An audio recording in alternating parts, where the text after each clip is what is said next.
สบายดีทุกคนมื้อนี้หนาเฮาพาสาวเอมิลีนออกไปวันฮาโลวีนเนาะอันนี้ก็จะเป็นหน้าตาที่แม่แต่งให้เพิ่นแต่เอาแท้ๆมินนะแม่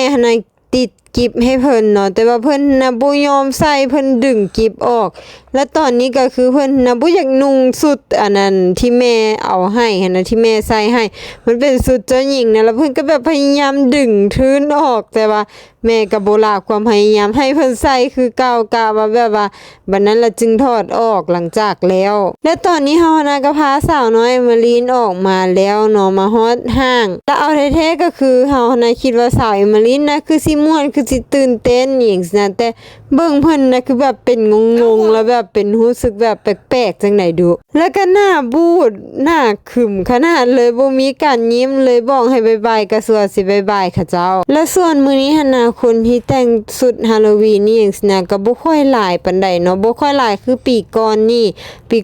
นะรู้สึกว่าจะหลายกว่าอาจจะเป็นย้อนว่าปีก่อนนี่นะฝนมันบ่ตกเนาะแล้วก็มีการแข่งขันสุดไผแบบทำนองคือสุดดีเด่นเนี่ยประมาณนั้นแต่ว่าปีนี้นะมันบ่มีย้อนว่าเขาเจ้าน่าจะแคนเซิลเพราะว่าฝนตกแล้วมันบ่สามารถจัดอยู่นอกได้เพราะว่าปีกายนี้นะเฮาจื้อได้ว่าเขาเจ้าจัดอยู่นอกบ๊ายบายโอเค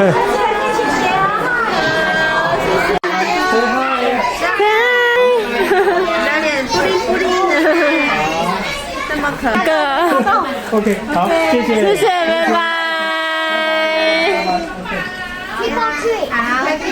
อ๋อแล้วทุกคนฮู้บ่ทำอินนะแม่หั่นน่ะก็ใส่สุดแบบว่าเป็นอันสุดผีหั่นน่ะมาสุดพยาบาลแล้ววันนี้พ่อเพิ่นน่ะบ่อยากให้แม่ถอดเนาะ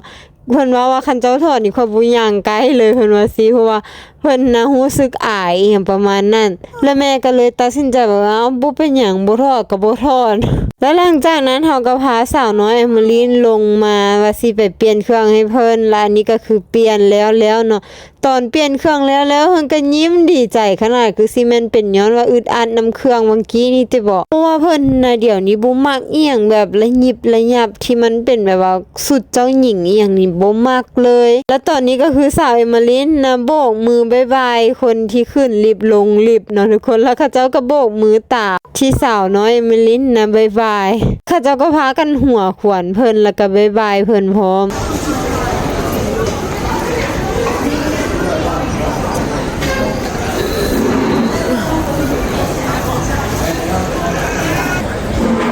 Is it yummy? Yummy? Okay, good.